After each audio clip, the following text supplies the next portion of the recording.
Les salariés de l'opérateur Orange Antilles-Guyane en grève suite à l'appel de l'intersyndicale. Un cahier de doléances en 7 points a été remis la semaine dernière à la direction. Parmi les requêtes, un accompagnement au départ à la retraite, une meilleure reconnaissance des compétences et du recrutement, entre autres. L'orpaillage illégal dans le viseur d'une opération des autorités guyanaises et transfrontalières. 702 carbets détruits, 250 chantiers traités et 9 puits fermés. C'est le dernier bilan annoncé en conférence de presse par la préfecture cet après-midi. Plus que quelques produits en rayon, à quelques jours du réveillon, la course aux cadeaux est bien entamée et certaines enseignes manquent déjà d'approvisionnement. Reportage à suivre dans quelques instants. Enfin, retour au pays. Ce soir, des joueurs de beach volley après la seconde phase de la Continental Cup. Un retour avec 2 qualifications importantes, une pour la phase finale et l'autre pour les Jeux Olympiques de Rio l'année prochaine. Bonsoir à tous, merci de nous avoir rejoints pour cette tranche d'information. Nous ouvrons cette édition au chapitre social. 2 mouvements de grève aujourd'hui. Tout d'abord, celui des salariés de l'opérateur Orange Antilles-Guyane suite à l'appel de l'intersyndicale. Les syndicats des 3 départements donc avaient déposé un préavis de grève jeudi dernier avec un cahier de doléances en 7 points. Parmi ces requêtes, les salariés réclament un accompagnement pour les départs en retraite, une reconnaissance des compétences, une réorganisation mais aussi plus de recrutement. La direction déclare, elle, avoir ouvert les négociations vendredi dernier à Yodélé-Germain. Je tire un signal d'alerte en disant qu'en Guyane, on a de la compétence, on a des jeunes qui terminent leur étude et qu'il faut qu'on embauche. Il faut arrêter de venir boucher les trous par des recrutements de l'extérieur, de l'Hexagone, de n'importe où. D'accord ? Il faut qu'on embauche localement et l'entreprise a les moyens. Dans cette boutique, les employés d'Orange souhaitent informer la clientèle des raisons de leur grève entamée ce matin.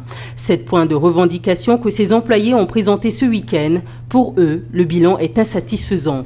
Il nous a écoutés, mais il n'a pas répondu à nos points de revendication qui, pour nous, ne sont pas suffisants. Alors, lorsque notre directeur est arrivé, déjà, il n'a pas mis sur la table sa feuille de route, donc on ne sait pas où on va avec lui. Les collègues lui ont demandé, les organisations syndicales lui ont demandé c'était quoi l'avenir des 3 pays, Orange sur les 3 pays. Il n'a toujours pas donné sa feuille de route, c'est important, on ne sait pas où on va. Et surtout aussi les embauches et le respect des employés, le respect des organisations et le respect des élus aussi. Parce que nous avons des élus qui représentent le personnel et c'est important que nos élus soient respectés. Faiblesse de l'embauche locale, effectifs réduits et augmentation de la charge de travail en raison de la délocalisation de certains postes aux Antilles. En Guyane, je parle d'abord chez nous, nous avons perdu le 10-13, nous avons perdu le 10-14, nous avons perdu le 10-15, nous avons perdu le 10-16 qui ont été délocalisés en Martinique et en Guadeloupe et d'autres activités qui sont délocalisées. Nous, notre point de revendication, c'est important pour la Guyane, que les embauches restent, que les 20% de l'effectif qui était prévu pour la Guyane reviennent puisque nous sommes actuellement en dessous de 10% et c'est important qu'il y ait du personnel pour pouvoir assurer le service d'Orange en Guyane et que nos clients soient satisfaits de nous. Si selon la direction d'Orange Caraïbes, ils ne sont que 10% à suivre le mouvement de grève, celle-ci s'étend à la Guadeloupe et à la Martinique. Les engagements qui ont été pris par la direction seront tenus en matière d'emploi et d'évolution de carrière. Donc on a pu notamment expliquer ce qu'on mettait en place justement pour faire évoluer les salariés, ce qu'on mettait en place pour justement les remplacements, pour les départs à la retraite, pour l'embauche aussi de jeunes, puisqu'il y a pas mal de plans de formation qui sont mis en œuvre à la fois pour faire progresser les salariés en interne, que ce soit les managers ou aussi les cadres. Donc il y a des perspectives d'évolution qui ont été bien mises en évidence. Il y a aussi le fait d'embaucher des jeunes, puisque nous avons des nouveaux métiers qui vont se faire jour avec par exemple la fibre optique. Donc qu'est-ce que nous mettons en place en embauche d'apprentis, en embauche de contrat d'apprentissage? Qu'est-ce qui est proposé par la suite, effectivement, comme perspective d'embauche? Pour les grévistes, c'est insuffisant. Certains points tels que la mise à disposition des grilles de salaire des Caraïbes ont été retoqués par la direction d'Orange Caraïbes. Pour l'heure, les grévistes ont entamé une grève illimitée. En bref, maintenant, dans le même temps, le personnel de la clinique Véronique à Cayenne a également annoncé un mouvement de grève, un mouvement illimité cette fois à partir de demain. Souvenez-vous, un débrayage avait déjà eu lieu mercredi dernier suite à l'appel de l'UTG. Le personnel s'était réuni pour dénoncer le non-respect des négociations annuelles obligatoires par la direction, en cause notamment la suppression de certaines primes, dont celle sur l'ancienneté.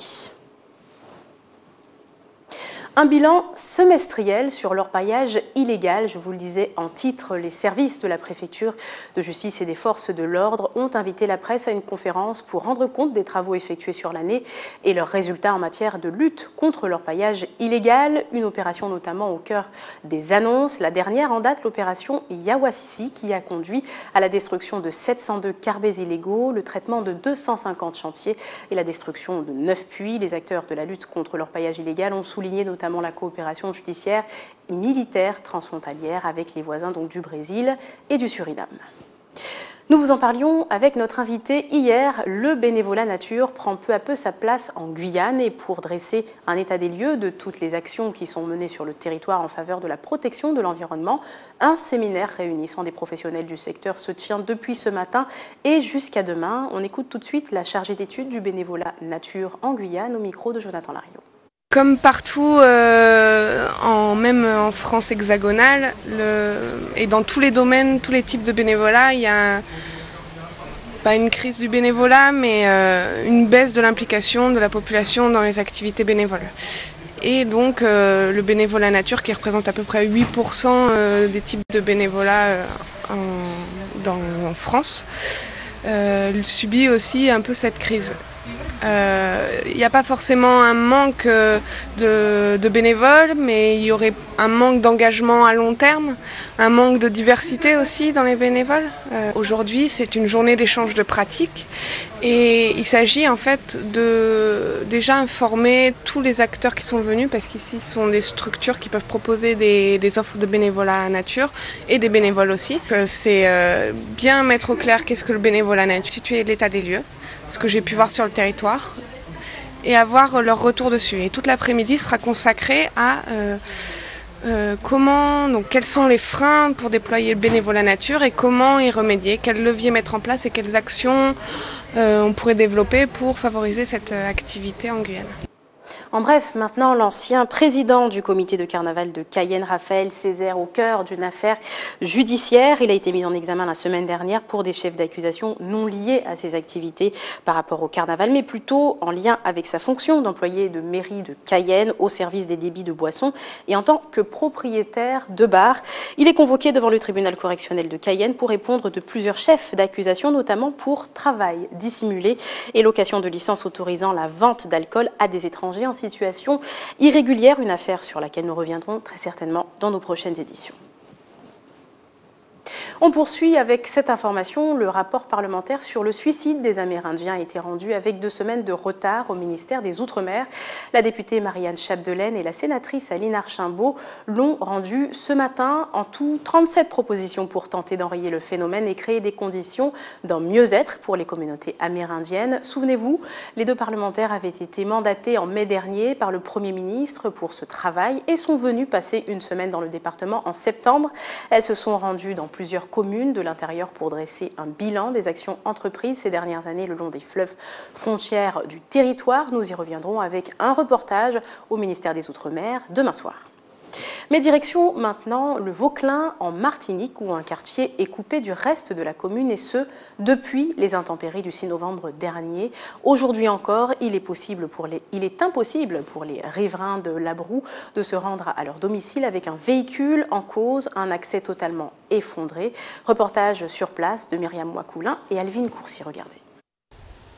Un quartier entier privé d'eau et d'électricité 2 jours durant après les crues du 6 décembre. 4 semaines plus tard, les effets des fortes pluies sont encore visibles. Un accès communal impraticable, sauf pour ces riverains. Sans véhicule adapté, cette famille s'organise. L'accès à la maison se fait à pied. Si c'est pour sortir chez moi, là, pour prendre la voiture, là, il faut compter 20 minutes du Vauclin. Et avant que le pont ne soit détruit, combien de temps ça vous prenait? 10 minutes. Depuis le mauvais temps, on est là comme ça. Il n'y a pas d'autre. La route qui est là, c'est dangereux. Et moi, j'ai les 2 genoux qui me font mal. Alors, demandez-vous comment je vais faire. Il y a des agriculteurs, ils ont des bœufs, des bêtes à transporter. Ils sont obligés de faire des kilomètres, quoi. Par rapport au pont là, le pont, on a du Vauclin 5 minutes. Mais là, maintenant, il faut un bon quart d'heure, 20 minutes, quoi. Les habitants du quartier Labroue n'accèdent plus directement à la route départementale. Les travaux de reconstruction n'ont pas été engagés, mais la commune est bien classée en état de catastrophe naturelle. impossible de rentrer ce jour-là. Et bon, en plus, on ne voyait vraiment pas les dégâts exactement, puisqu'il y avait encore beaucoup d'eau. C'est par la suite, le lendemain, qu'on a pu constater effectivement les réels dégâts qu'il y avait eu. Le détour qu'on a fait d'une demi-heure pratiquement, il y a une seule voie, en mauvais état. C'est la première fois qu'ils voient une telle intensité de pluie en aussi peu de temps. 50 000 € de dégâts estimés pour ce gîte à 10 mètres de la rivière. Un déficit de clientèle et une activité interrompue. Un mois après les inondations, ce site touristique se remet difficilement. J'ai appelé les Gîtes de France, je leur ai dit bon, on ferme jusqu'à ce que je répare complètement. Les randonnées sont annulées déjà jusqu'au mois d'avril. On est obligé de perdre de la clientèle par rapport à ça. La municipalité annonce des travaux début 2016, mais pointe du doigt le manque d'entretien des cours d'eau de la commune. Tous les arbres qui ont encombré le lit de la rivière, qui ont fait que l'ouvrage a explosé. Donc il y a un gros travail à faire de la part de l'État, dont c'est la compétence, d'entretien des berges de la rivière du Vauclin. Coût des travaux, plus de 400 000 €. La route communale du quartier Labroue devrait être reconstruite en intégralité. Restez avec nous dans quelques instants. Noël sera à l'honneur. Nous irons faire nos empreintes donc pour Noël à la recherche du cadeau idéal. Mais attention aux ruptures de stock. Et puis, nous dégusterons un délicieux boudin créole, lui aussi star des tables pour les fêtes de Noël. Mais d'abord, initié par l'association des exploitants de manèges enfantins pour promouvoir le développement artistique des enfants porteurs de handicap, la semaine dernière, plus de 260 petits artistes ont présenté leur palmier en 3 dimensions, très coloré et rivalisant d'originalité dans le hall du rectorat. Aujourd'hui, la meilleure école de ce concours s'est vue remettre le trophée de la Palme d'Art. 18 établissements avaient participé à cette compétition artistique. On écoute l'institutrice de la classe gagnante au micro de Mia Pierre. L'association Emega a eu une très bonne idée de pouvoir, on va dire entre guillemets, chapeauter les élèves qui sont en difficulté, en situation d'apprentissage, puisque ces élèves ont beaucoup de potentiel, même s'ils ont certaines difficultés, ils ont beaucoup d'imagination, ou envie de faire pas mal de choses comme les autres élèves qui sont dans des classes ordinaires. Nous sommes très heureux d'avoir gagné ce prix. C'était un projet que nous avions à cœur depuis début d'année. Les élèves ont pu s'investir au maximum, comme on dit, pour ce projet.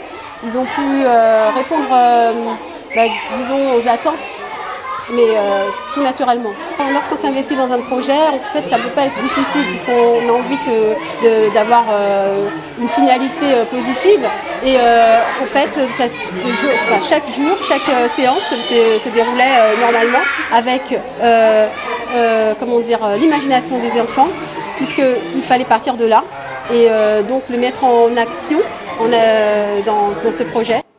Je vous le disais tout à l'heure, notre série Noël se poursuit avec ce soir les cadeaux, objets artisanaux, jeux de société ou jouets en tout genre. À quelques jours de Noël, la course aux achats a bien démarré et certains magasins sont déjà en rupture de stock, notamment pour les jouets les plus en vogue en ce moment. Reportage et enquête de Mia Pierre. Drones, Lego, Reine des Neiges, Playmobil, ce sont des jouets phares cette année pour les enfants. Ils sont pour la plupart en rupture de stock. Cela devient donc difficile pour les parents de trouver le cadeau idéal à quelques jours de Noël. Je suis venue regarder pour acheter les Lego Reine des Neiges pour ma fille, pour le cadeau de Noël, sans qu'elle le sache. Et il s'avère qu'il n'y en a plus. Et on vient chercher en fait ce que demandent les enfants, c'est pas évident. Donc eux suivent un petit peu la mode. Donc c'est Reine des Neiges, c'est Star Wars, c'est tout ce qui est d'actualité, quoi. Je vais regarder autre part si je le trouve et si je ne trouve pas, je prendrai après. Il y a des produits qui partent plus vite que d'autres. Et je pense qu'il faut s'y prendre encore plus tôt, on s'y est pris trop tard comme d'habitude. Pourtant, dans ce magasin, les commandes ont été passées depuis le mois d'août. Mais le fournisseur est également en rupture de stock. J'ai commandé énormément, mais ils sont partis. J'ai réussi à avoir une grande quantité. Et j'ai pas pu avoir plus parce que c'était en rupture de stock. Il n'y a pas que moi comme magasin. Dans cette course aux cadeaux, tous ont le même objectif, faire plaisir. Direction le centre-ville de Cayenne, pourquoi pas des cadeaux issus de l'artisanat local pour les plus grands. Ça reste un cadeau qu'on peut offrir pour les fêtes d'année. Les gens savent que le bois, c'est le bois précieux de Guyane, est un peu inestimable. Ça fait partie de nos richesses et c'est vrai que les gens n'hésitent pas d'année en année. Je vois des clients qui viennent me dire cette année on a pris tel ou tel objet, donc on aimera notre objet parce que ça a plu, parce que c'est aussi bien décoratif d'ailleurs que utilitaire. Autre tendance cette année, le retour en force du jeu de société. Là actuellement, honnêtement, tous les jeux marchent plutôt bien. C'est vrai qu'il y a un regain d'intérêt sur le jeu de société. Il n'y a pas de jeu phare vraiment avec une référence qui écraserait les autres. En fin de compte, ce que moi je m'aperçois en boutique, c'est que les clients s'intéressent un petit peu à tout. Ils se renseignent, ils sont surtout très curieux et en fin de compte, un peu tout se vend. Et c'est une très bonne chose aussi d'avoir cette ouverture d'esprit sur les jeux de société. Avec l'essor du tout numérique et des jeux vidéo, on aurait pu croire que le bon vieux jeu de société allait disparaître, mais bien au contraire. Et si les grands classiques Monopoly, Trivial Poursuite et autres 1000 bornes se portent bien, c'est aussi l'arrivée du nouveau jeu et de nouvelles façons de jouer qui ont réussi à dépoussiérer le marché. Les créateurs de jeux et les éditeurs ont fait de très gros progrès sur le packaging, sur les mécaniques de jeu et gentiment on est revenu sur le devant de la scène et par pas mal d'actions autant au niveau des associations que des professionnels, le jeu de société est revenu sur le devant de la scène et beaucoup de gens aujourd'hui pratiquent en famille, entre amis. Il reste 9 jours de course, de préparatifs et de casse-tête peut-être avant les fêtes pour que la hotte du Père Noël soit bien remplie. C'est un incontournable des tables de Noël. Et bien, chez nos voisins de la Guadeloupe aussi, le boudin sera dégusté dans les prochains jours. Il y a 40 ans, Germaine Gatti-Belza transmettait à sa fille la recette du boudin de Saint-Félix en Guadeloupe. Aujourd'hui, le produit a son enseigne, une enseigne qui s'est agrandie, robotisée, tout en cherchant à garder son authenticité d'antan. De nombreux curieux et amateurs de boudin viennent de loin pour goûter cette charcuterie au gosier. Le boudin, une affaire donc de famille. Reportage signé Linda Kayarsi. Alors, il me faut du noir, du boudin noir et du boudin de lambi. 500 g de noir et 500 de lambi. Catherine est une cliente régulière. Depuis plus de 20 ans, elle s'approvisionne ici en boudin créole. Le boudin est très très bon et on n'en trouve pas ailleurs d'aussi bon. J'ai connu la maison, la case en bois avec la grand-mère qui faisait le boudin sur la terrasse. On venait, elle préparait son boudin. 40 ans plus tard, c'est Guylaine qui a repris le flambeau et avec les mêmes secrets de fabrication. On a gardé toute la recette de ma grand-mère. Elle avait des petits secrets effectivement que je ne vous révélerai pas. Mais c'est vrai qu'on a essayé de garder une constance, tenir compte des avis des clients, des critiques aussi. On a beaucoup de compliments et notre publicité se fait par nos clients et on a vraiment une renommée sur le plan national, mais vraiment au niveau de l'Europe. Ici, c'est le royaume du boudin. Noir, blanc, à la morue, au lambi. Il se déguste toute l'année et davantage pendant les fêtes de fin d'année. Plus de 600 à 800 kilos de boudin sortent par jour des cuisines. On s'est équipé de machines qui permettent de mouler le pain parce qu'avant c'était le petit, comment ça s'appelle, le petit moulinex là, voyez à la main. Donc vous imaginez passer tout ça de pain. En fait c'est juste la technique qui change, mais la préparation elle-même n'a pas bougé.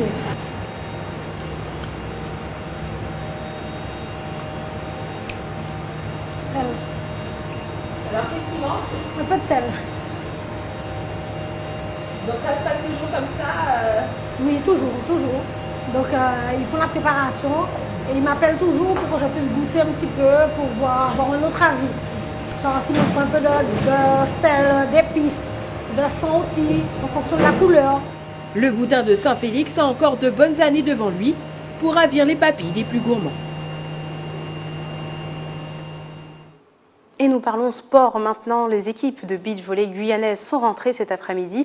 C'est la première fois que des équipes guyanaises participent à la Coupe d'Amérique du Sud, la Continental Cup de cette discipline. Une compétition qui se déroule en 3 phases. Une première phase a eu lieu en 2014, la deuxième cette année et la finale se tiendra dans les prochains mois. En tout, 4 équipes guyanaises sont donc parties, 2 équipes féminines, 2 équipes masculines et ce sont les garçons qui se sont illustrés. Ils ont remporté plusieurs matchs et se sont donc qualifiés pour la phase finale de la Continental Cup. Jonathan Lariot.